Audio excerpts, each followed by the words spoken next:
6 guys, 3 sports, no leash. This is the Unmuzzled Sports Podcast. Football, hockey, and baseball the way it's meant to be. Loud, raw, and completely unfiltered.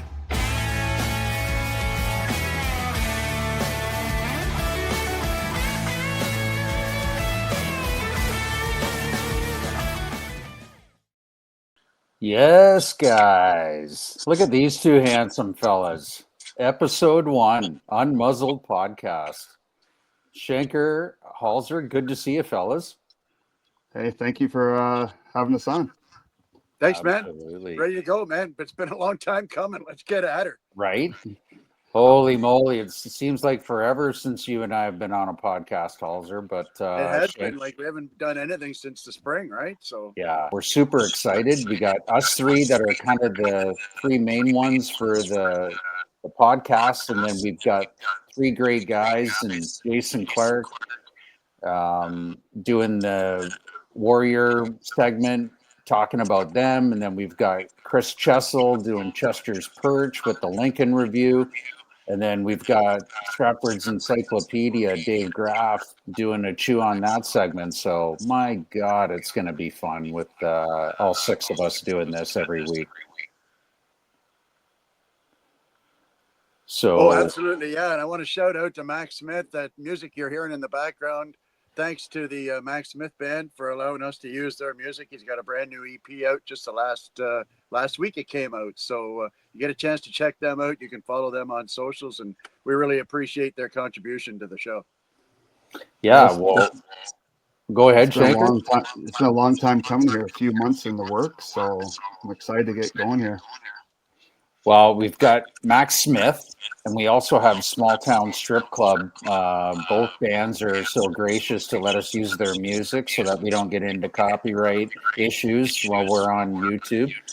But yeah, we're just super excited. We've got Rob Reeford as the voice of the podcast, doing amazing voiceovers for all of our sponsors. And it's just going to be so much fun. We're so looking forward to it. And, I can't wait to bring all the guys on. And there's been a lot of buzz going on with guys saying to us, when are you getting going? Looking forward to it. And so, here we are finally. Full disclosure, we're going to be taping these on Monday nights, editing on Tuesdays, and then we'll be releasing it Wednesday mornings. And so when we're talking, there's going to be like that gap between Monday night and Wednesday morning. But you know what? It is what it is. And we're going to do our best to bring the most current news. And yeah, let's get going. Let's get going with trending. We've got all these different topics. We've got trending, sponsored by Best Western Arden Park. We've got another segment, End Zone and Fantasy, sponsored by TNT Security Inc. Buzzing with Klarko. It's going to be sponsored by Nick Hishin and Indy Mortgages. Chester's Perch, sponsored by the Boathouse Stratford. Chew on that. We got 40 and the boys at work, Pub and Eatery, sponsoring that segment. And then we also have Rhett's Review, little Rhett Chessell. He's going to be doing a segment probably next month. We're working on it. He's going to be talking about the GOHL Western Conference teams because he, as everybody knows, he's St. Mary's super fan. So that's going to be exciting when he comes on board in the near future. We also want to with him. Oh, yeah. We want to have another shout out to Railside Organics, Curly and Tammy. Thank you so much. Bick Heating and Cooling. We got Dave Bick, and we've got Kim and Steve as well at Bick Heating. We want to give a big shout out to them. And then Chris Vredeveld at Vredeveld Painting. And so we've got a great lineup. We've got great sponsors. And let's get started with our first segment, Trending, boys. So we'll get started with our first commercial here. This trending segment brought to you by Best Western Plus Arden Park Hotel, located at 552 Ontario Street, Stratford, located steps from the Festival Theatre, while offering first-class accommodations with an extensive range of services, including conference center, banquet facilities, and heated indoor pool.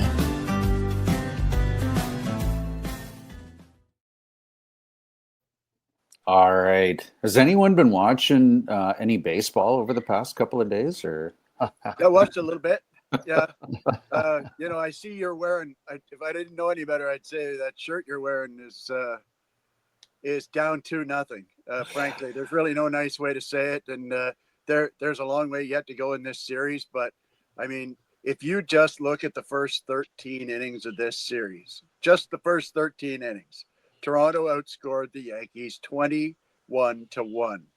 They struck out 17 times. They had 6 hits in those first 13 innings. So they finally got it going later on when the back end, if you will, the front end of the Toronto bullpen got going. But what an impressive display. Let's talk first and foremost about Trey Savage, a kid who was drafted in 2024.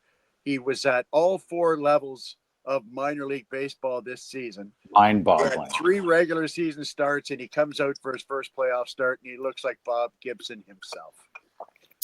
I love the name that Graffer gave him, Trey Macho Man Savage. I thought the Jays should have let him go another inning. Well, no harm, right? What was he up At to? the end of the About day, 78 pitches? Yeah, he was under 80 pitches when he got pulled. 78 pitches. They pulled him for a couple of reasons. First of all, they didn't want the Yankees getting a look at him for a third time. Because let's face it, if there's a game 5 and nobody's ruling out the possibility of a game 5 at this point, when you've got the best offense in baseball on the other side, then Gausman will start the game. Yeah. But if for whatever reason he may falter in the early innings or in the middle, they've got that weapon to come out of the bullpen and give them as much yardage as they need. They can skip right over all the middle leverage guys. They can go right from Savage to Sir Anthony and right then to Hoffman if all goes well. So they're set up really well. It's going to be a bullpen game for game 4 if that's necessary. But, you got Bieber throwing in game 3, who has pitched in Yankee Stadium before in the playoffs. And Carlos Rodon going for the Yankees, one of the better lefties in the game. But I think we all know now how the Jays hit lefties. But that was in Toronto, where they were the best record in the major leagues. Now they're on the road where they were barely a 500 team in that rabid place known as Yankee Stadium. So I'm jacked up. I can't wait to see what goes on tomorrow night. Well, look at the Jays middle lineup. Like Kirk, Varsho, Clement, all over 350 hitting. Ernie Clement's been a beast for them the last week and a half.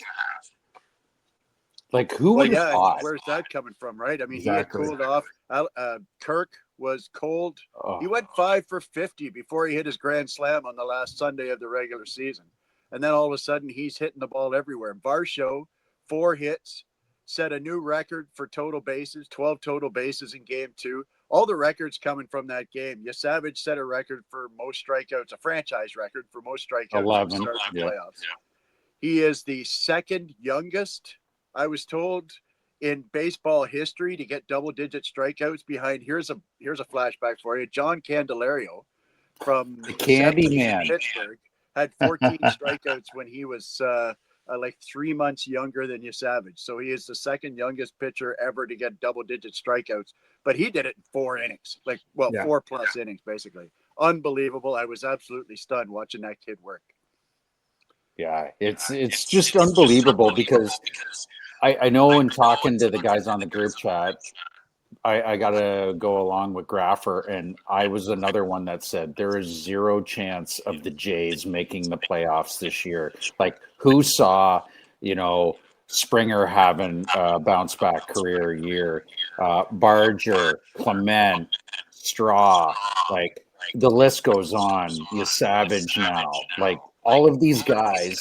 Is it? I want to ask you this: is it Shapiro and what's the other? Atkins. Ross Atkins. Is it those guys being so smart, assembling all of that, or they just fall into a big pile of shit and they're coming out smelling like roses? Well, two things, and if like I said, I think I told you guys in previous times that on one of the last episodes of the Chirpers that went around the table as to how many wins everybody thought that Toronto would get, and I said 93. And they would get a wild card spot. I assume 93 wasn't enough to win the division. The reason for that is the reason that it all happened. There are several, and first and foremost, it starts off, I think, with Springer. Springer having the best year, obviously, he's had in a Toronto uniform. It's back to circa 2017 Springer. The guy who had 19 playoff home runs. So he comes up. He's got 35 home runs. He's got 90 odd RBIs. He never was the leadoff hitter that they signed when they signed him to that huge contract. A lot of people forget, man, this dude's making $35 million a year. All right. And they were getting nothing, next to nothing out of him.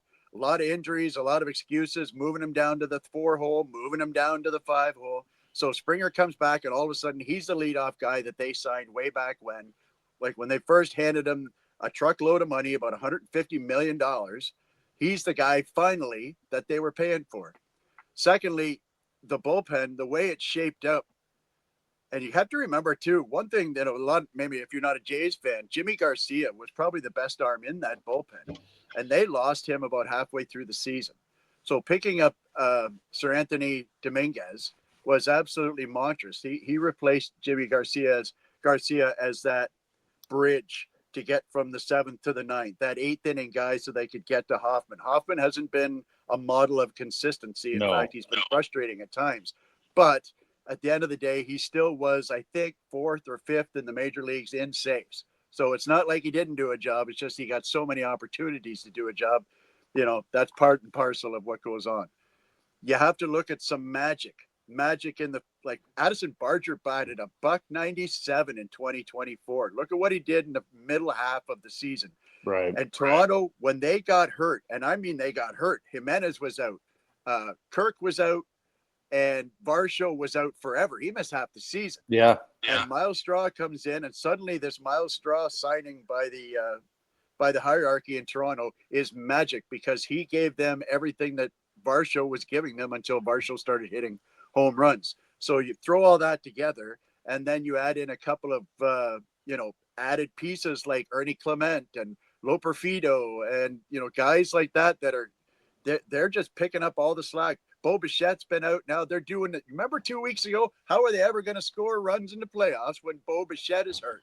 And they scored 23 or whatever the hell it was in 2 games. Crazy. So this has been the case that I have been around this game long enough to know that sometimes a team can make you look like a genius, but sometimes things just fall into place. We won a provincial championship in 2024, not because I'm some kind of genius, but because we got 5 complete games out of our starting pitching on the final weekend of the season. And that's, when your team just clicks, it clicks. And when it goes, it's the most beautiful thing to watch. And this has been the most fun I've had watching baseball this summer in a very, very long time. Schencker, what do you think? The Jays have owned the Yankees in the last all year.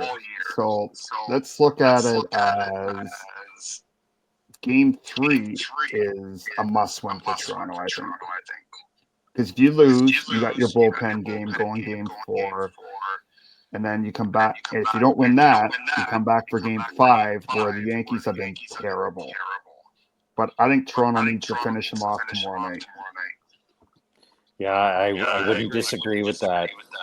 If you let the Bronx Bombers get a sniff of confidence, they're dangerous. And like you said, Hawlzer, they're the best offensive team in the majors this year. And you don't want to let Aaron Judge and that lineup get going. Like, one of the quiet guys that few people talk about is Cody Bellinger.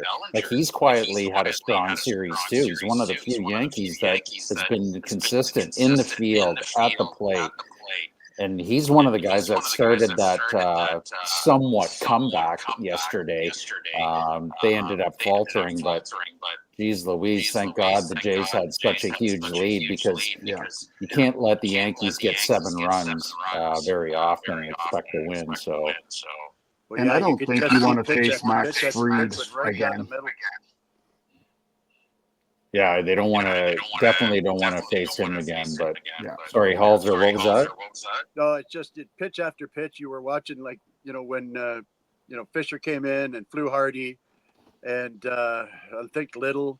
I mean, those guys, they only got on Brule. They got 1 out each. They only got 1 out, and they were all in there to try and get 3 outs. But they kept hanging stuff left, right, and center. You hang stuff to this team, and they're going to eat your lunch. Now you do that in New York, and they're going to hit 5 straight home runs. They're just going to absolutely obliterate you. But I think in the end, though, the biggest problem that the Yankees have right now is in Toronto's 3-hole. The kid standing out at first base. Vladdy is in a zone, and he loves playing the Yankees. He's got something ridiculous. Like, his batting average career against the Yankees is over 400. He has quietly become one of the great Yankee killers of this time.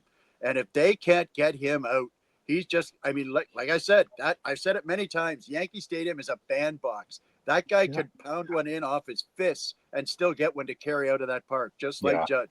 He's almost as strong as Judge is. He can make as much of a mess out of that pitching, and it's a lefty in Rodon starting in Game 3 tomorrow night. So, the Schlittler kid in Game 4, Toronto beat him twice this year. So they're not worried about him. So at the end of the day, they're loose, and Vladdy is absolutely locked in, and that's a big problem for the Yankees. If I'm the Yankees, I'm just walking him. I don't, if he's in any kind of a leverage situation, I wouldn't throw him a strike. I would face Kirk. Even if Kirk lights you up in the 4-hole, I just saying, Vladdy doesn't beat us. That's what Toronto's saying about Judge. Like, I don't think Barger will be in the lineup again tomorrow with Rondon pitching. Not with a lefty, no. It'll be Schneider. Yeah. Mr. Utility, David Schneider. Yep. He reminds me of Schneider from Three's Company, Utility Man. With the utility belt, yeah. The porn stash. Yeah. So all right. What's that?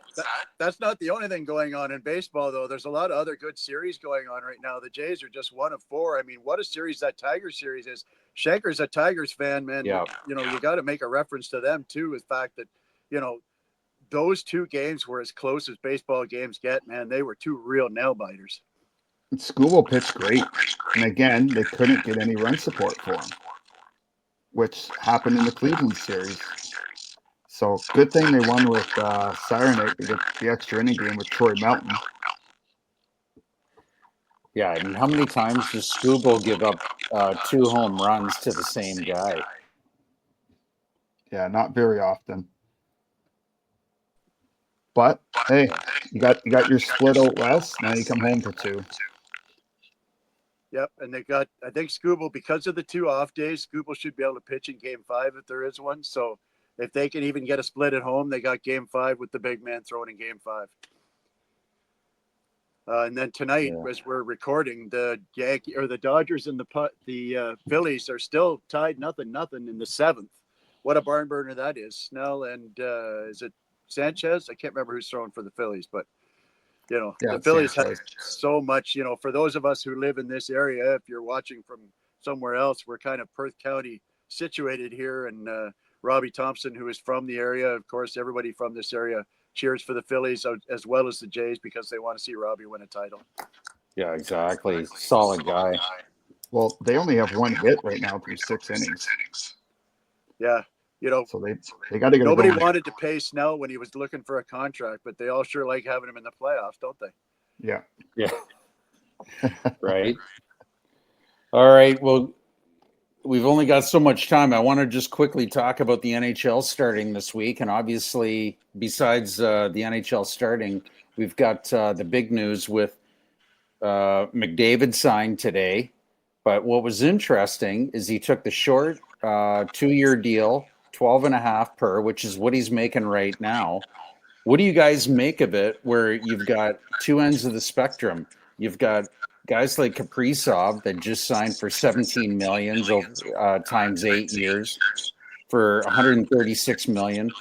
And then you've got guys like Rantanen and Marner that thought they were hitting the jackpot just a few months ago at 12 million a year, which brings their total to 96 million. Guys, that's a $40 million difference in a matter of months. Like, what has happened I besides don't the know, but I think salary if cap I'm Marner, going I'm up? firing my agent. Right? Well, poor Rantanen. Like, why didn't you just stay in Colorado? Or, you know, they went pretty far in Dallas there last year. But if Ottinger would have made a couple of saves, but at the end of the day, with the cap going up to 95.5, they were saying that the most that McDavid could have signed, 20% of the salary cap, which would have been just shy of 20 million. But he's choosing to take less money and be like what's going on in South Florida with the Panthers and their core 10 or core 11. They've got 11 guys signed through 2030. But those are, you know, you've got when you look at what their guy like Bennett signed 8 million a year times 8, he's at 64 million total. Like, it's try and make sense of all of that. Well, probably the best thing about that contract is that I also read that leaves Edmonton $22 million in cap space for this season. I mean, you could have gone out and signed another superstar because McDavid says, I got money, don't need money. What I need is a ring. Right. So I'll leave some money on the table for the next 2 seasons. And if we get it done, then, you know, you're that far ahead. And if we don't get it done, then then it's time to take that last contract that, that he will have earned. And by that time, 20 million would be the very basement, I would think, that he would be accepting in 2 years. Like possibly as high as 22, maybe even 25. Yeah. But it's just unbelievable that with the salary cap going up, and then they're saying next year it's going up to 104 million, and then the year after that up to 113. Like, the play might be is bet on yourselves, take a short-term deal like what Matthews is doing, and then hit the jackpot and make bank. Because, like, I look at Kaprizov, he is not moving the needle by re-signing in Minnesota. Like, he's just not. Like, Minnesota has no chance at winning the Stanley Cup, and now you've got like 17 million committed to him. Like, I get it that he had Bill Guerin over a barrel, but my goodness, he's just wanting bank. He doesn't want to win championships. He wants to get paid. Yeah. Yeah, at the end of the day, like I said, it depends on the guy. And like I said, Connor McDavid, clearly after he got to Game 7 of the Stanley Cup Finals, 1 goal away from a chance to win the Cup. You know, some things are more important than the money to him. And let's face it, you know, he'll be all right. You know, he's only making 12 and a half, the poor guy. Who's gonna put gas in his car? You know, like I said, after these 2 years, when he's done doing whatever Edmonton is doing the next 2 years, he's gonna get $200 million for the rest of his career. And so like I said, he's all right. He'll be fine. Don't worry about him. Don't start a GoFundMe for Connor just yet. Well said. All right, guys, we got to move along here. But what a team player. He's going to take 12 and a half. Yeah, he definitely is. Because, like, if he was going to take the Oilers can bring in extra players to help him out, right? Yep. The Stanley Cup. Yeah, if he didn't want to win a championship, like you guys have said, he's made almost $100 million in salary. He doesn't need any more money. He wants a ring, and I respect that. And now he's given Stan Bowman 2 years to prove it. Prove it that you're going to get a goalie, because Stu Skinner is not the guy. So you've got to. They can afford anybody they want. Exactly. And that's going to be interesting to watch. But Let's get into End Zone and Fantasy, courtesy of TNT Security Inc. with Todd Schmidt and his boys. And we'll talk a little bit of football. And then we've got our first guest segment person in Jason Clarke waiting in the sidelines to come in and talk. And then we've got Chester and Graffer coming in after that. So let's hear from our sponsor for End Zone and Fantasy. End Zone and Fantasy. Brought to you by TNT Security Inc., where security meets reliability. Call Todd Schmidt today for a security quote on your concert, dance, sporting, and alcohol event, business, property, or mobile patrol security.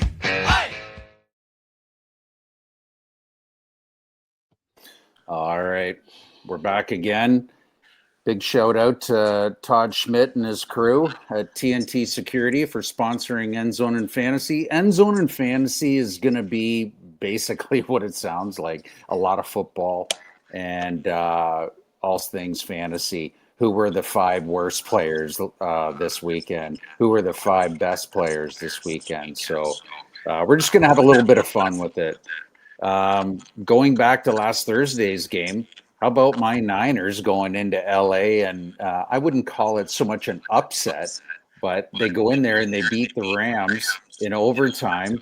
And I got to admit, like being a Niners fan, the Niners are the best 4-1 fraud, I think, in the NFL. Like they should not be at 4-1. You look at their injury list and Brock Purdy being hurt, their $55 million quarterback. Like, I don't know. What are you guys seeing?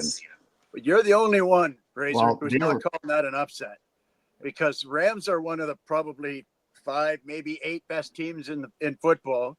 They have an absolutely drop-dead defense. They have who is far and away the number 1 fantasy receiver in Puka Nacua. And they've also, oh, by the way, they got some guy named Devontae Adams on the other side. So basically you've got 3 Hall of Famers. Kyron Williams is healthy. They're nasty on offense. They've got a big, bad defense. And somehow the Niners, missing Purdy, missing Ayuk, missing Pearsall, traded Deebo Samuel. They're missing another receiver that's escaping my memory.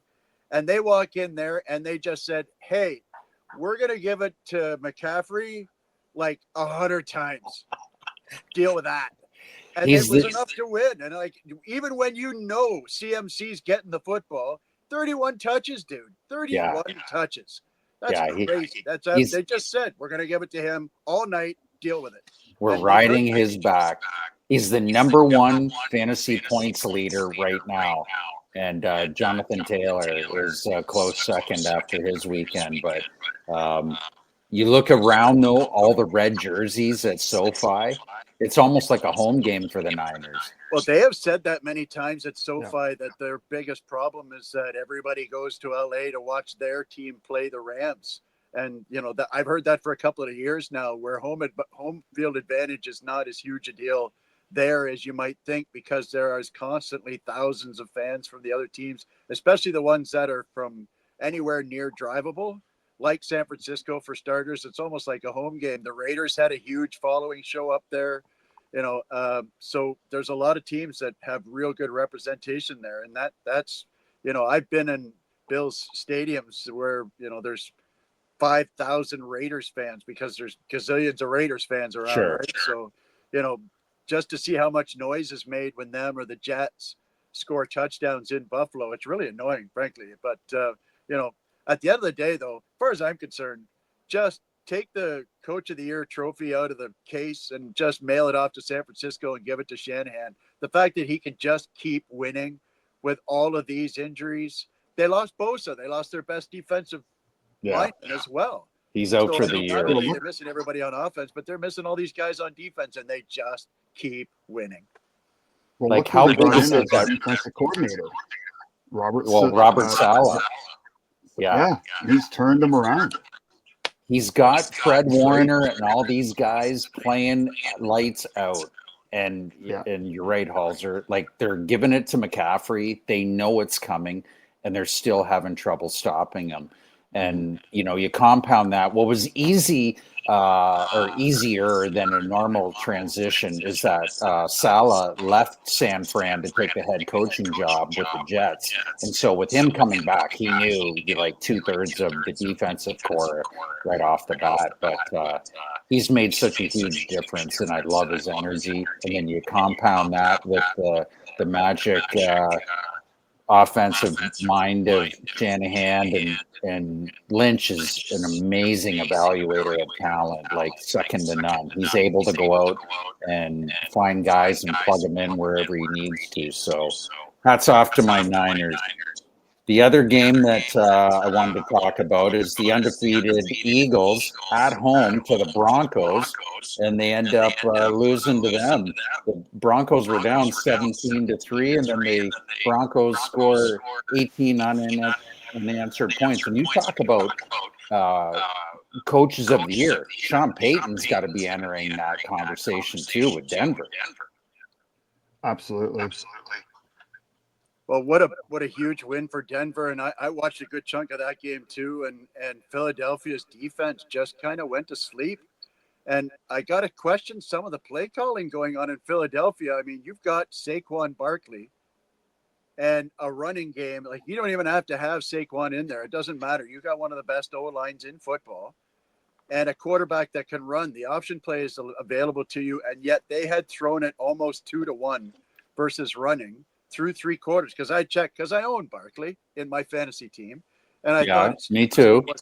He wasn't out there that often. He didn't have as many snaps. He wasn't getting as many touches, and so it's a really curious thing that a team that runs the ball is good or better than maybe anybody else in football chose to pass the ball 2-1.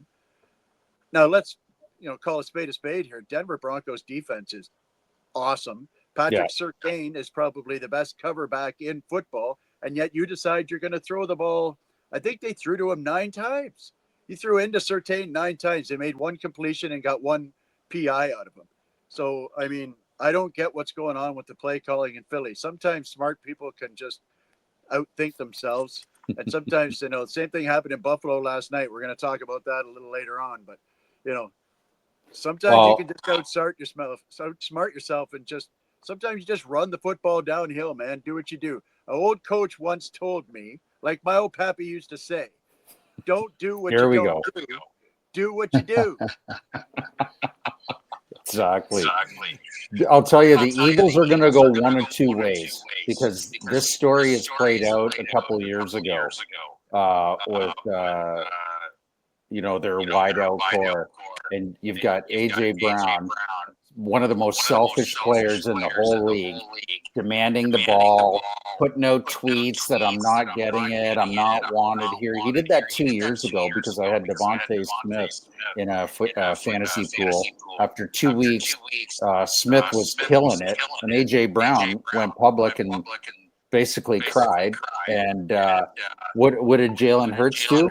Started targeting AJ Brown just to keep him happy. And that's they're at the fork in the road again. So it's going to be interesting what happens with the Eagles, because if they don't get him in line, he's going to be a cancer in that dressing room, and it's going to end up derailing what they've started off to a good season. What do you think, Schencker? Well, I was kind of hoping for an Eagles win Sunday, but you're right. Denver's D is so good, and the fact that game was they're only down by 18 going into the 4th is crazy. And Philly has to run the ball more. I don't think they give Barkley the ball enough. But I don't know if they're trying to save him. Right? You got a lot of Eagles in Philly. Yeah, it's interesting. But I think your point's well made. I mean, 2 years ago, they went right into the tank, and last year they won the Super Bowl. So which way are they going to go from here? Exactly. Yeah. All right, let's get into who the top scorers and who the duds were.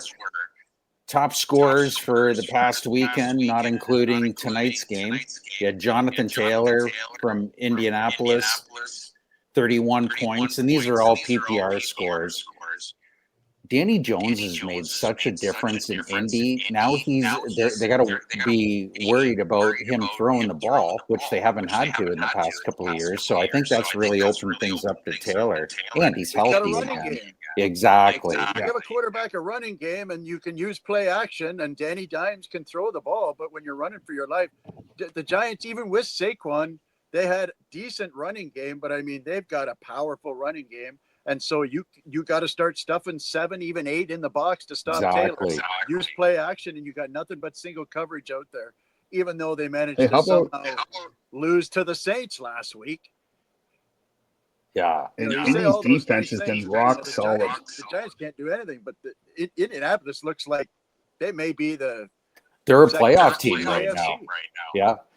Well, and it's funny because you call him Danny Dimes from when he was with the Giants. The name that they're calling him now is Indiana Jones. All right, keeping going along here. Emeka Buka, the rookie out of Tampa, like what a season he's having. Now it's helped him that Mike Evans and Chris Godwin haven't been playing at 100%, but he had 31 points. Rico Dowdle from Carolina. Chuba Hubbard, the bell cow, hurt. He had 32 points last week. That's how bad Miami is, dude. They can turn Rico Dowdle into a 30-point fantasy guy. I love it. CJ Stroud. The worst team. CJ's been asleep all year. He had 28 points. And then another rookie, Ja'Cory Krosky-Merritt, Washington's rookie running back. He had 27 points. So I've got him in one of my 4 fantasies. So hopefully he keeps that up. The worst 5. Oh, my God, Schencker. I felt so bad with the Cardinals blowing it there yesterday in the fourth quarter. But Amari Demercado had a surefire TD. All he had to do was walk into the end zone. No, I got to be a showman. I'm going to drop the ball. One of those every 5 years or so, right, where some clown drops the ball 5 inches before the goal line. It's like, what are you doing, dude? Is there not the rule in football where the ground can't cause a fumble? Correct. The Arizona guy, after they got the interception, he was down and the ball came out. I thought the ground couldn't cause a fumble, and then they overruled it, and Tennessee got the touchdown. It's like, okay, well, that's on a reception. But he had already had the ball. He had possession of the ball and then fell. And it wasn't touched, so the ball came loose. So it's a live ball. Gotcha. All right. Keep going along. Alvin Kamara. He's quietly becoming the number 2 running back in New Orleans. He only had 9 points, 9.5. Derrick Henry, my God. I took him about I think I took him in the first round with my second pick. He's been a nightmare. That whole team 9 just sinking points. ship right now.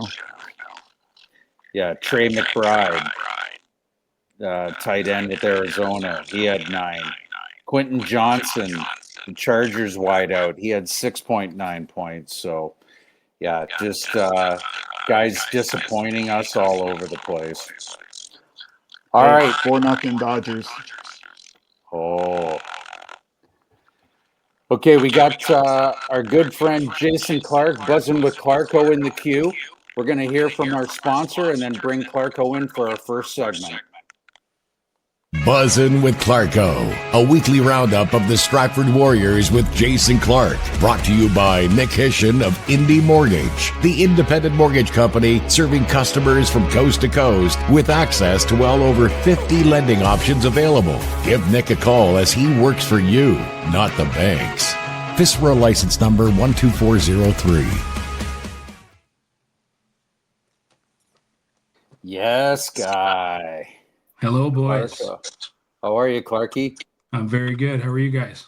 Good. Like the logo there in the background, Graffer got you all set up, did he? Yeah, a bit of a workaround, but we got something up there. Yeah, all worked out. Yes. Love it.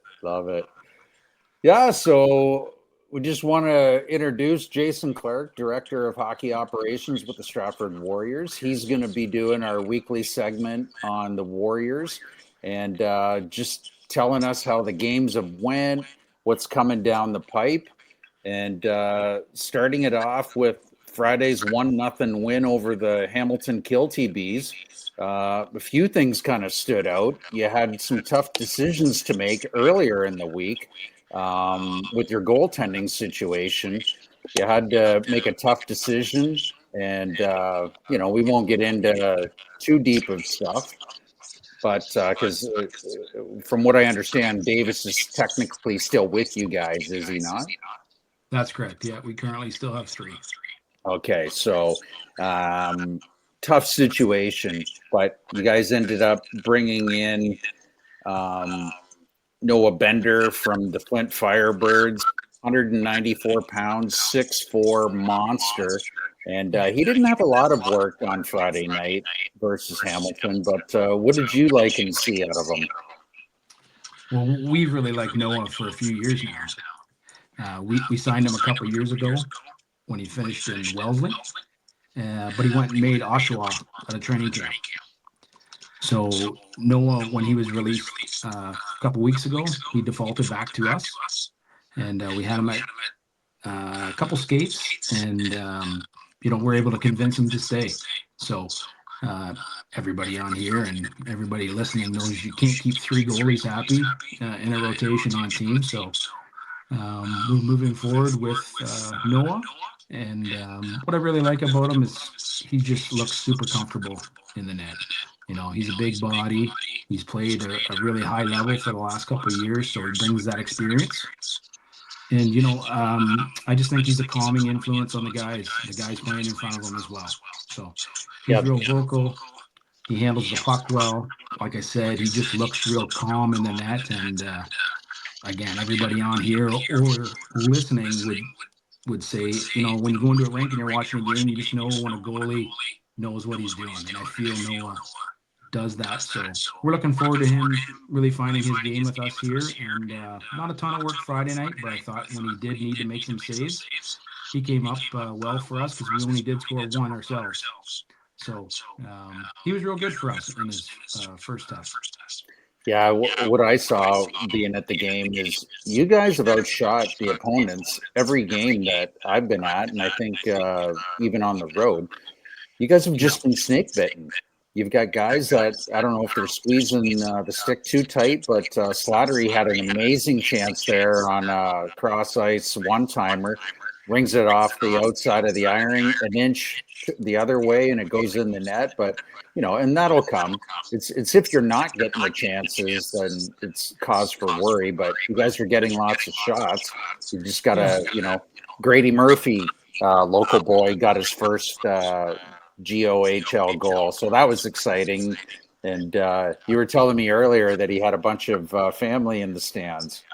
Yeah, he did. Friday night there were some extra fans for him in town, and he's just a great kid, right? He's played a lot of minor sports growing up in town, and it's great to see him playing at home here for us. And then even better, game 5 of the season, he gets on the scoreboard with scoring a goal, and a huge goal.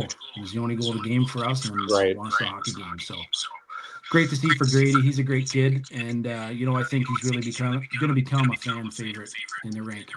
Absolutely. Well, he's working really hard on that 4th line with Marshall, and who's the other one on there? Clarke? Galbraith. Yeah. The 3 of them are always out there buzzing around, and exciting to see good things from them as the season goes on. Yeah, they've been a great line for us, and they work so hard and battle and compete in all 200 feet of the ice, and they're getting lots of ice time. Coach Williams is rewarding them for their hard work, and you're seeing them go over the boards more often than not, which is great for them trying to find their way as well. And as for the shots, we're 6 for 6 in outshooting our opponents. However, we haven't found the net as much as we'd like to. So, right now I would say I'm not overly concerned about our record. However, we got to start scoring, and we got to start scoring on the power play. Yeah, I'm just looking at the goals after 6 games. You've only scored 18 goals, 3 goals a game. We got to get those up, especially when you got London Nationals and Chatham Maroons playing lights out. And so definitely, it's early in the season. You played 2 less games than a lot of those teams, but you guys are being solid defensively. You only allowed 15 goals in 6 games, so that's not so bad. But we just got to get a few more to try and get those goals for up for you guys. Yeah, I really like our group, and I think the scoring will come. There's a lot of skill within this group, and we will find it for sure. And being back a couple games, I don't think it's a bad spot to be the hunter versus the hunted. So Exactly. London starting 8-0. Everyone's got that name circled, right?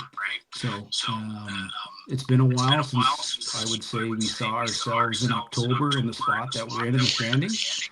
But I think that's a motivating factor for our group because our guys think we deserve better so far in the first 6, and so it's on them to make it so. Well said. Saturday, you guys had a 3-2 loss down in Fort Erie. You outshot them 35-21. Bender stopped 18 of 21 shots. Slattery got his second of the year. Kipper got his second of the year. And after that loss on Saturday, it leaves you with 3 wins, 2 losses, and 1 overtime loss after 6 games. And so what did you see with the guys down in Fort Erie Saturday? It was another good game, and like we've talked about, we're victim to not scoring. I thought Fort Erie's got a real good team. They're a physical group and skilled, and they use that bigger ice there real well. And I thought we played well defensively. We gave up 2 power play goals, and they were bang plays at the net.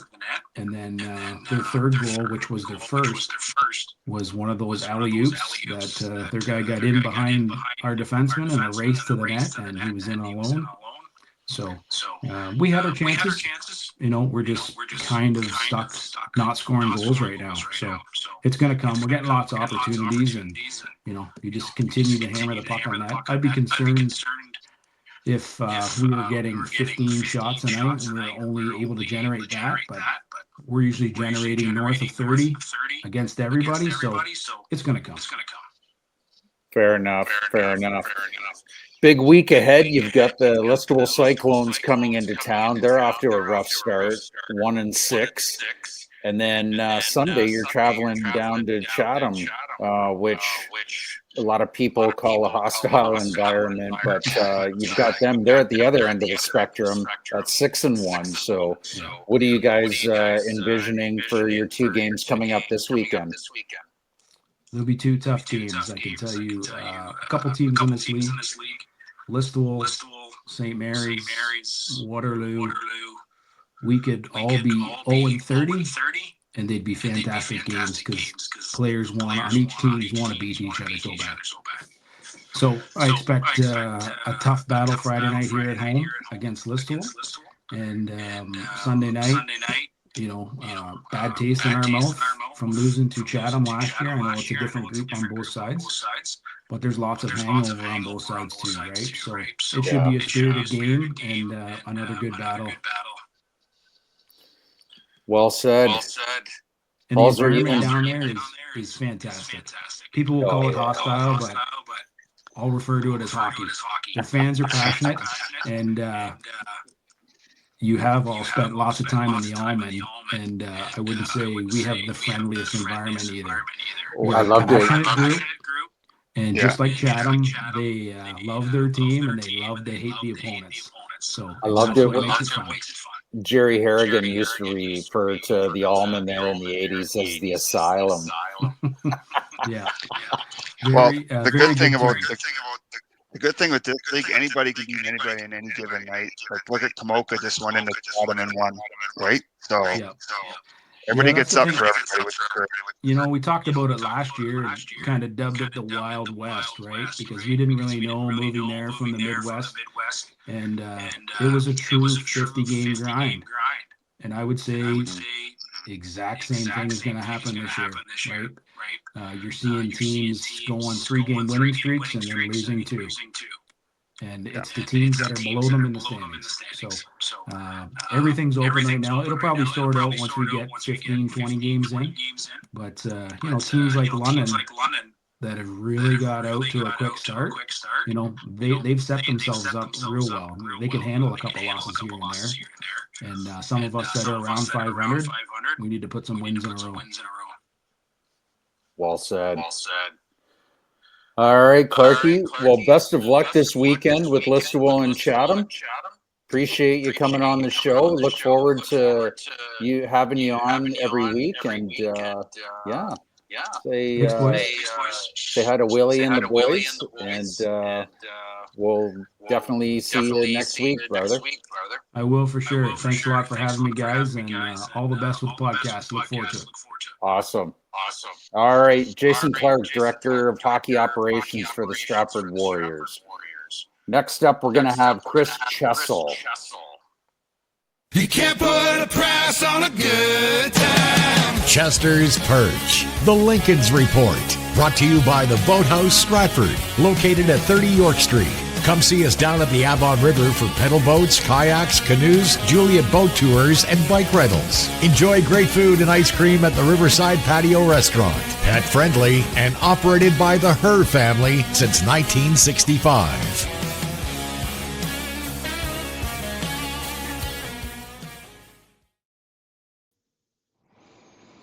Hey, all right. We've got Chris Chessell, known as Chester, here with us. Chester, welcome to the show. Happy Monday, boys. Yeah, likewise. You were up in God's country there on the weekend. It looked pretty nice when we were talking to you over video. Yeah, definitely missing it already. I got this concrete jungle behind me, but it's all good. Yeah, the metropolitan St. Mary's area. That's right. I hate the big city. Right. Well, I got to throw it out there. I asked you guys if you and Rhett had watched the game on Flow, being up in God's country, and of course you two had. So what did you see in the 4-2 win over Caledon there Friday night? You know what? It was a win, not fantastic effort all the way around. That's been a theme this year. So the Caledon game was it was a must-win after the losing Thursday night to St. Catharines. Needed that one, but definitely a better effort. And the biggest key for us was getting some secondary scoring. Ryan Hodgkinson got his first. Blake Elzinger got his first, and we've been waiting for them to get going. So that's getting us in the right direction. I think our top lines slowed down a little bit. They're getting all the pressure, so we get these other lines going. We're going to be a tough team to beat, but we still got some holes to fill down the bottom of the lineup. So I was reading an article from Coach Bradley over the weekend, and he just said there's a lot of guys who haven't quite bought in yet, and the lack of concentration on the back checks and the where to be on the ice. They got some work to do. So I would like to see a bigger score against Caledon, but you know what, a 4-2 win, we'll take it. Von Bar played, I believe. Yes, he did. Von Bar did, and he was solid. He's been solid every start. 16-year-old local boy. Yeah, 16-year-old. I coached him in baseball, and good kid. He's got some, like I said, he could be seeing some backup role this year, but right now he's going nose to nose with Brogan, and they're gonna battle it out and see who plays the best. But it's gonna be fun to watch. Hawlzer, you were live there at the game. What did you see? Well, just briefly on the goaltending, Chess, I think that the track record of Coach Bradley suggests that both goalies are going to get a lot of games in this year. He likes to play both his goalies. He doesn't like to run one guy all season long like other teams do. Like St. Catharines, I think, played their main guy 41 or 42 games last year. That's not going to happen. It's going to be probably a 30-20 split if I had to guess, just a round number. You know what? I think the problem is maybe something that you don't maybe pick up on the flow, like to see it there. The key to any Bradley coach team is puck pressure in all three zones. It doesn't matter where the puck is. You have to be fast on the puck. You have to be anticipatory to get in and back up the first forechecker. He loves to get 2 in. He loves to bring the D down the wall. Puck pressure all over the place. And I'm going to take the high road a little bit here, and they've got some passengers who are not, I agree 100% with Coach Bradley. There's some guys who are not buying into it, and it's hard work. And I think there was a big difference last year when they had 13 or 14 really good forwards. Their practices, I remember talking to Brad before the game, and he just told me, you should come and watch our practices. They're crazy.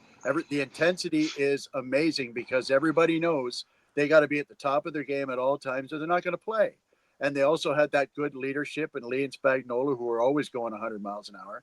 And I'm not saying the leadership group aren't doing that, but they're not having the effect on the guys at the bottom that we would hope. The other thing that I really noticed was interesting was McDougall getting moved up to the number 1 line with Spence and the big kid Moore. And I'm not sure if that maintained itself in St. Mary's or not, or in on the road game there, but he played a lot with him, and I thought it was great for McDougall. Anyway, I think he's going to come along. Excuse me. Well, they had Clarke up with Moore and McQueen Spence in St. Catharines for most of that game, but they both got tossed in the third. That's some undisciplined play came back to haunt them there. We've seen that a bit over the last 3-4 seasons with this team.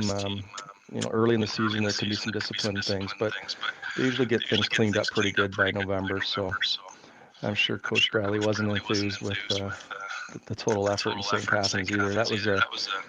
They're a really good team. St. Catharines is going to roll through that East pretty high, and I expected a little bit more pushback from us Thursday night, but it wasn't there at all. They dominated from puck drop to the final buzzer. So we got to clean that kind of stuff up, but we got a lot of guys learning this game still, so we have to be patient. But all in all, like Clarke just said too, the West is going to be a beast all year, and you just got to put yourself in and get yourself playing at a good level of the game, and then anything can happen. Just got to get in and make sure you're in. Just look at what happened with Chatham last year. Like, nobody was talking about them before Christmas as a Sutherland Cup contender. And yes, they made some changes. Yes, they brought in Brennan Feasy and he changed that power play. But it's all about getting guys to buy into the system and playing for each other. And we all thought that St. Mary's, I'm not saying that they were going to win it, but we all thought that they were going to get there. And they were within a game 7, just like Stratford, of beating Chatham. And so it's early, but you guys are at least scoring some goals. You guys, after 8 games, you got 25 goals for and 20 goals against. But, you guys aren't having as many issues as Stratford as the scoring it, but then you're letting in a couple more than they are. But it's early. You guys are at 4 wins, 3 losses, and 1 OT loss. So, right now you guys are sitting middle of the pack at 9 points. And, we just got to make sure that the Nationals and Maroons know that they're not going to run away with it, and anything can happen, as we all know. Yeah, that's right. Lincoln's got 2 big games this week. Yeah, that's right. Yeah, so we're averaging 3.1 goals for, which is relatively low for the last 4 or 5 seasons in St. Mary's. So, and our goaltending's fine. It's 2.5, but with that 3.1 goals for, it makes it, you're seeing a couple losses on some tight games. So, again, I think with secondary scoring, a lot of these issues can be fixed.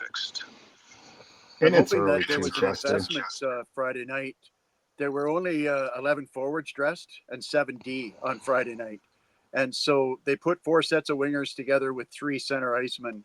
And so a lot of guys were playing, you know how that works, right? You play with all sets of forwards when you're a center iceman. And so I think that's going to help. I think that's going to be a good investment down the road to get some good line combinations going. They got to figure out what to do with Weir. He just doesn't look comfortable with anybody they've used him with thus far. So they tried him at center ice Friday night. This kid's got supreme amounts of talent. He shoots the puck as well. He's got a nose for the net, but he's just haven't clicked with anybody just yet. So we'll see how that plays out. Yeah, that's a good point, Hawlzer. Schencker, what are your thoughts? I just think it's very early. It's only October. It's not like it's January and teams are pressing now to find a win. I don't know. A 3-game win streak puts you at the top, right? So it's only October. Well, it's way near too it. early. Yeah. Yeah. Yeah, I can't see London continuing this.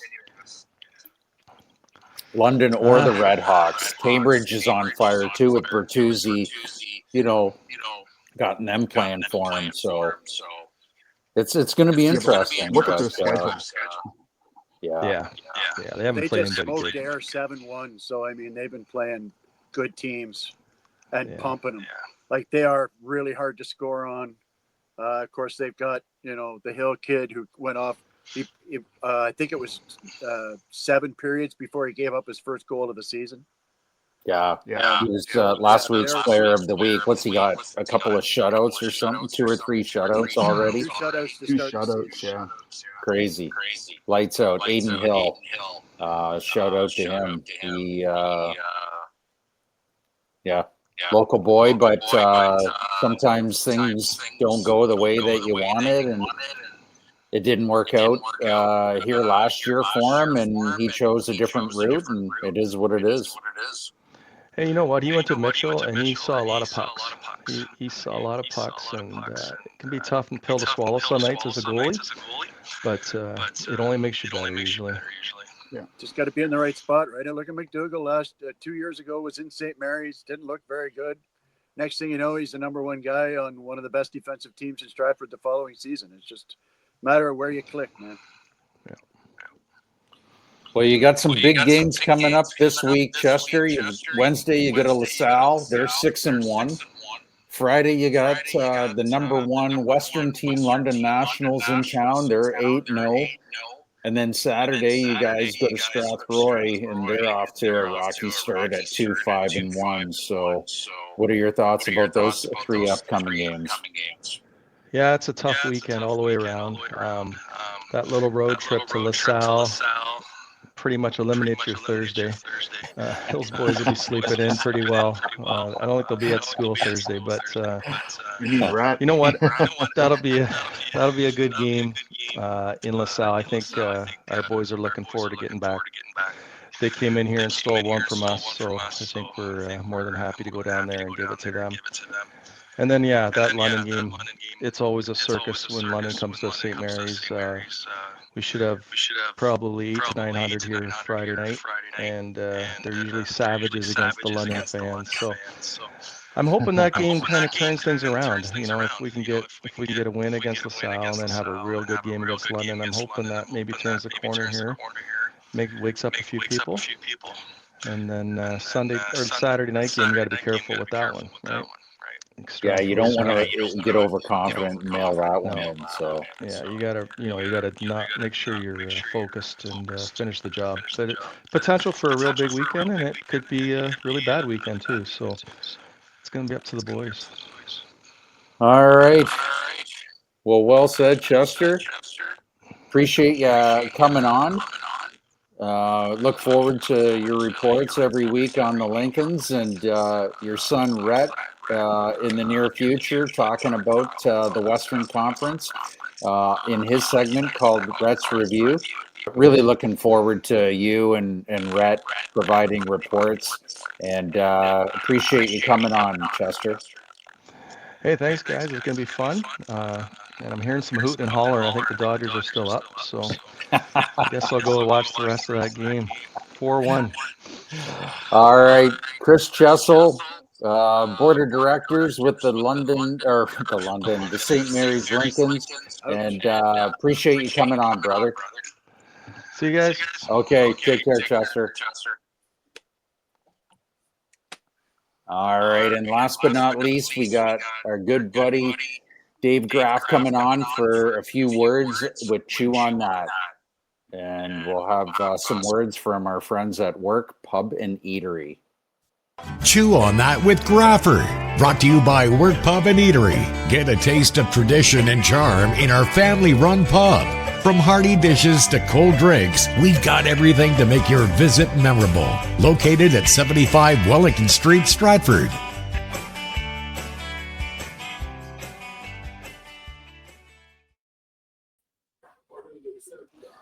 Welcome, Graffer. How are you, brother? Fellas, how you doing tonight? Good.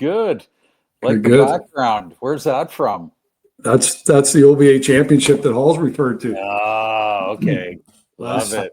Summer of 24 over in, where were we? Mitchell, I guess. Love it. You're on mute, Hawlzer. Yeah, it was, we beat Simcoe in the final. I think the score is up there. 6-3 final. 6-3, yeah. Yep. Yeah, Hawlzer, you're muted, buddy. There you Yeah, go. we're with the There 6, not the 3. Just pointing that out. Yeah, we were the 6. Yeah, we were the champs. Yeah. They don't line you up in front of the scoreboard if you're the 3. That was the fifth complete game of the weekend, I believe. Yes, it was on the 115th pitch. He had no pitches left. He struck the guy out for the last out, and I had to pull him the very night. Like as soon as that batter was done, I had to pull him after that one if he didn't get the third out.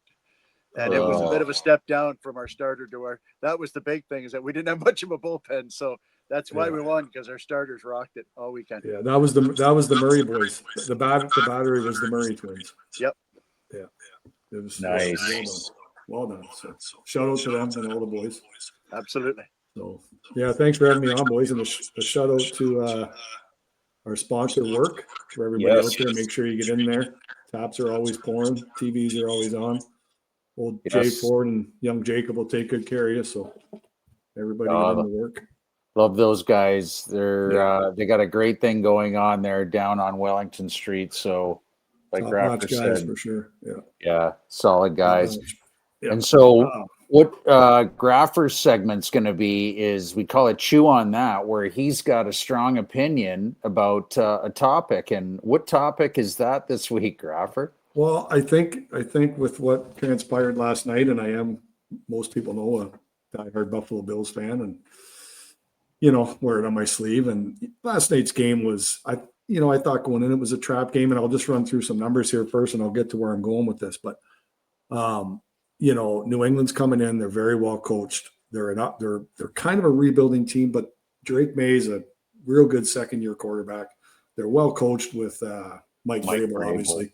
The former linebacker coming back home, had a lot of years in Tennessee, great coach. And Buffalo, the first stat I'll throw out there, they're 3-17 is the record of the teams they've beaten coming in. So other than the Baltimore Miracle in the fourth quarter, they played okay. But, I go back to what Hawley said earlier, do what you do. And they went out in the first quarter last night and did the total opposite of what they do. They didn't run Cook. They botched a handoff to Dawson Knox, who's missed more than half his targets this year. So obviously, why are you trying a sneaky handoff with Dawson Knox, of all people? Cook sitting on the bench. Do what you do. Run the football. He's had 20 carries his first 4 games. I think he was 14 or 15 last night, but they were playing from behind a bit too. But still, do what you do in the first quarter, and they're easily up 10 or 13 points, in my opinion. Three terrible penalties. One was where the receiver didn't get on the line of scrimmage to match up the numbers. I mean, there was 2 or 3 that weren't accepted because New England didn't need to accept them. So just not ready to play, sloppy play. And, what I'm getting to is, and like it or lump it, you don't have to agree with me, but, you look at KC and Mahomes and Allen and the Bills, and I know it's early in the season. Schencker said it about hockey. It's October. I get it. There's only 17 games in the NFL. And in the last 9 years, Mahomes was drafted 10th and 17. Allen was 7th and 18. They're very comparable, obviously. Mahomes has the better passing stats. Allen has far better rushing stats. Mahomes has 2 MVPs. Allen 1. I mean, you can go through the numbers. But when it comes right down to it, Allen is not – he's year 8. Like, he's not 23 anymore. He's going to be 29 this year. Might be 29 already. The window keeps doing this. And in 6, 7 seasons, they've made the playoffs. KC, the worst years KC had is as good as the best years the Bills have had. And that's 2 losses in the AFC Championship game. So my point being, KC's got the 5 Super Bowls, 3 wins, 5 appearances.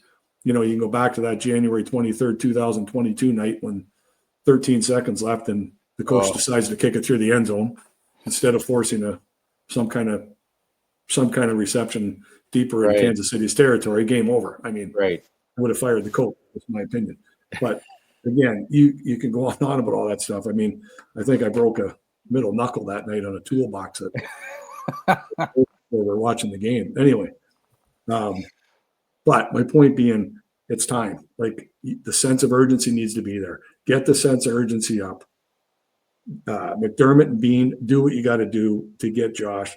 Like, Josh is going to make a couple stud plays every game, all the time. Right. But Allen has not won a thing, and that is not on Josh Allen. He's an unguarded. That's not on Josh Allen. He's doing everything he can. But Patrick Mahomes has found a way. Has the supporting cast and coaching been better? Probably. Right? He's had Kelsey for all those years. He's had a great O-line. He's had better defenses than Buffalo statistically. So yeah, he's had better. But you can make all the excuses you want. It's time. Man the fuck up. Go out and do what you need to frickin' do to get that guy what he needs to do it this year. The AFC, and you guys will agree with me, I'm sure, the AFC is weak. It's wide open. And especially now with Baltimore imploding.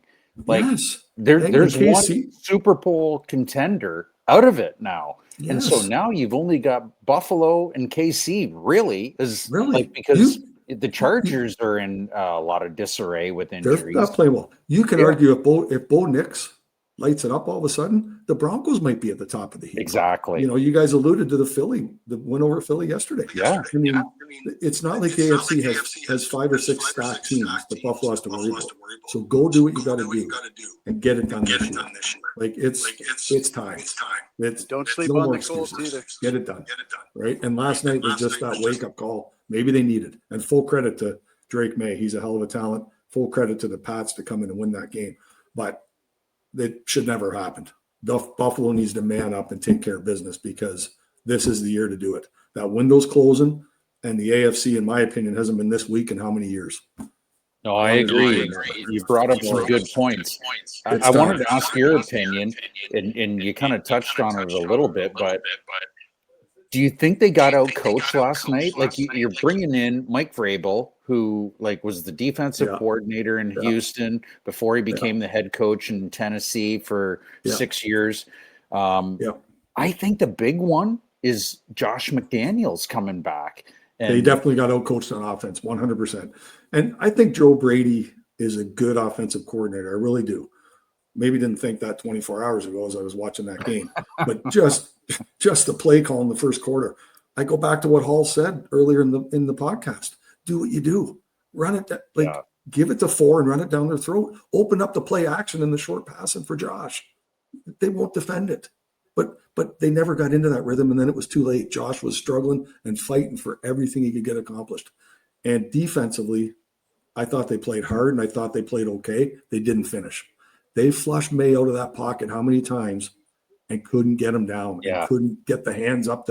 He was completing passes on the run. That last, the walk-off drive, the field goal walk-off drive, Daquan Jones had him down and out, and he completed it to Diggs for a first down. I mean, you got to finish. The defense has to finish. I thought they played well. They got to finish. And offensively, do what you do. And I think Buffalo wins that game by 10. The fumbles didn't help either in the first half. What's that, Schencker? The fumbles didn't help either. Yeah, exactly. No one could hang on to the ball. The Knox fumble, like I said, he's missed 6 of his 10 targets, I think, on the year. Why even calling that play for Dawson Knox? That's ludicrous. Absolutely ludicrous. And the other one was, I think it was a Coleman after the catch. Just secure the ball. Yeah, I mean, exactly. And there's another kid that this all ebbs into the flow of the game. He got sat for the first series again last night. Second or third time in 2 years he's been benched for disciplinary reasons. So now you got to worry about that with the guy that's supposed to be your top receiver. So get it. They got to get it fixed and fix it now. It's time. And with you being a huge Bills fan, did you miss seeing Stephon Diggs walk out of Orchard Park? Like, I don't think anyone was like, it was like, don't let the door hit you on the way out, Stephon. No, and he exactly. And Right. but he comes in last night, gets 146 on 10 or 12 catches. And his first game against Minnie when he came to Buffalo, he had 135 on 9 catches or something. When he wants to play, he's dominant. And there you go. This is where they got to coach. There's a good point. I think you had Trey White, who was also drafted in that 17 draft when in fact, he was part of the pick trade that Casey got Mahomes because of the trick pays with the Bills. And Trey White was was the first round pick later in that same first round. He can't cover Stephon Diggs. No. I mean, I don't think he can cover anybody anymore. I think like the goodwill or the sentimental part with Tre'Davious White needs to end it now. Put him in second, third string, whatever. But they need to beef up that secondary a little bit. Yeah, That well was a real said. takeaway for me from that game too, Graffer, because where is Harrison, the kid they drafted in the first round out of Kentucky, the cornerback? You know, Tre'Davious White, was one of the best in the game before he blew his knee out, before the MCL injury. 100%. And he missed almost a whole year. And when he came back, and now he's about 30, but he's not the answer. He's not the guy that he once was. And remember, this is a team that spent all the money and all the draft capital on that defense over the summer. And they're not together. Now, I will say this. You can't overstate the importance of Ed Oliver missing. Ed Oliver, yes. He's their best down lineman. He's their run stuffer. He's the guy that blows up the middle. And that's a big loss. But you can't sit there and go, well, this secondary is going to be just fine as soon as the rookie shows up. A guy who's never even played in the league. He's a first-round pick. By all accounts, he's going to be a real Sauce Gardner kind of level player. But I mean, you can't sit there and say a guy who's never played in the league before is the guy you're waiting on to save your secondary. I think that's a big problem. And the other takeaway I took away from the game was not a single throw to a running back. None of them. Right. Cook didn't get it. He's not a target. No back caught a ball for Buffalo, and that's the first time I checked. It's the first time in a year and a half that a running back hasn't caught a ball for Buffalo, and I thought that was really strange. They just seemed to just go away from everything that they were doing for 4 weeks. And you know what they say, sometimes smart people outsmart themselves. And that's a good way to put it. And I'm glad you brought up Ed Oliver, because I think football, more than any sport, I don't like to use injuries as an excuse for any sport, but in football, they happen so often. And when you got Ed Oliver plugging that middle, it's huge. And they got Milano back last night, and he was probably the best defensive player. So wasn't Milano running up the stairs after he caught the pass? Yeah, that's right. That was pretty good, actually. Eh? That was fantastic. Mike Tirico talking about the fan. Where are you going? Here's your chance to be on TV. He's at the 10th step. He's at the 15th. Row 20, row 30. He's at row 40. Yeah. Who was following him? He says, so-and-so's following him. He's buying. Josh was leading him. Josh was leading him. He's buying. But no, fantastic. You're right, though, Halls. That was another way they could easily broke it up. Start hitting the backs with some passes. They outsmarted themselves, and New England hung around, and good for them for the victory. But I'm fighting my words here right now, but let's go. Man up. I agree. It's time. It's time. And anyways, I became a Josh Allen believer with that shootout there in the AFC Championship game in KC a couple years ago. Like that was the 22 game. That was probably one of the best games I've ever seen in my life, with what was at stake and the way they just went back and forth. I think there was like 4 or 5 lead changes in the final 7 minutes. Like it was insanity at its best. And they beat themselves up so bad, Razer, since he waltzed over KC the next week and went to the Super Bowl and lost to the Rams. In the Super Bowl. Yeah. Good call. Von Miller and Stafford. Yeah. Crazy. Anyways, appreciate it, guys. Yeah, thanks for coming on, Graffer. We look forward to talking about different topics that are on your mind every week, and we'll do some hockey maybe next week. Yeah, definitely. We'll talk about the Core 4 that was averted in Edmonton. I thought for sure McDavid was going to take the bank, but he proved me wrong and was the only one of their top 4 guys to put the team first. So appreciate having you on.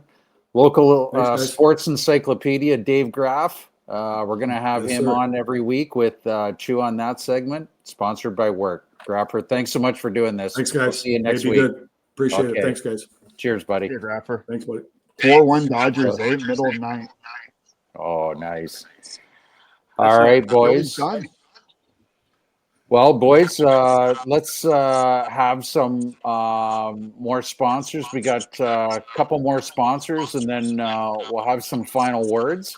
And so we're just going to run a couple of sponsors here back to back. So bear with us. Railside Organics, Stratford's first and only Indigenous owned and operated organic dispensary, located at 29 Monteith Avenue, serving those in need with holistic remedies. Come say hi to Curly and his staff and see why everyone is recommending Railside Organics.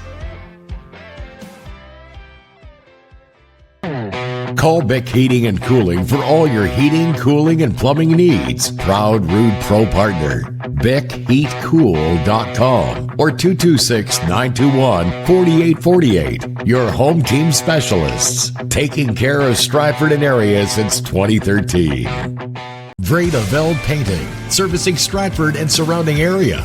With over 20 years of experience to help you with all your painting and decorating needs. On time and on budget.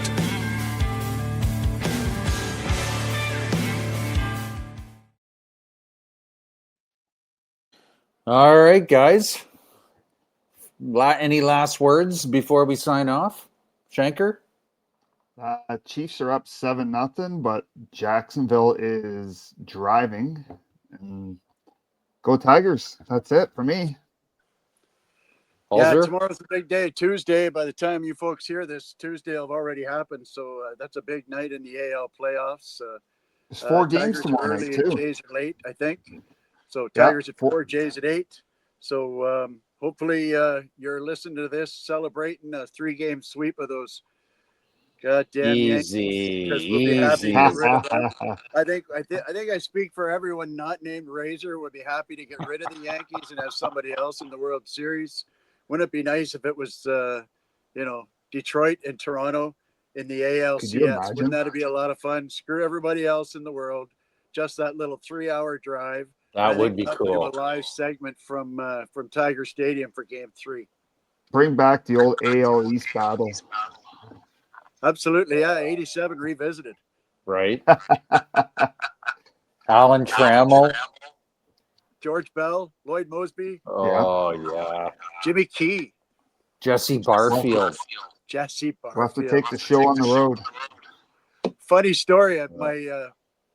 I went to the game with my parents back in those days, and Barfield, as anybody who watched him knew, he didn't just hit home runs. He had one of the strongest outfield arms in all of baseball and led the American League in assists on several occasions. And there was a fly ball and a guy on second, and he tagged up and he hosed him at third base. And I remember saying to my dad, "What a cannon that guy's got." And my mom said, "What's his name? Jesse Cannon?" No. But yeah, so we started calling him Jesse Cannon from then on until he retired. That's awesome. Sort of an homage. Love it. All right, boys. Well, that's pretty much does it for episode 1 of Unmuzzled. Appreciate both of you guys, and look forward to next week's episode 2. See, that's the great thing about sports. Something's always happening, and this is the best time. Like, I know, like in all my notes, we could have been talking about baseball, like for the whole, like we're coming on an hour and 25 minutes here. And, we're just super excited that all of you thought enough to tune in and watch us on YouTube. And we're on TikTok, Instagram, and Facebook. So, let us know what you want us to talk about. We're primarily hockey, baseball, and football. And then we're going to sprinkle in some college football and college hockey. College hockey gets going in the States right around Halloween, I think John Hodson was telling me. So that's going to be interesting. We're going to get Dennis Williams on here, head coach of the Bowling Green Falcons. So we got a lot of great things coming up, folks. And we just appreciate all of you tuning in to listen to us, and look forward to entertaining you every week. All right. Peace out.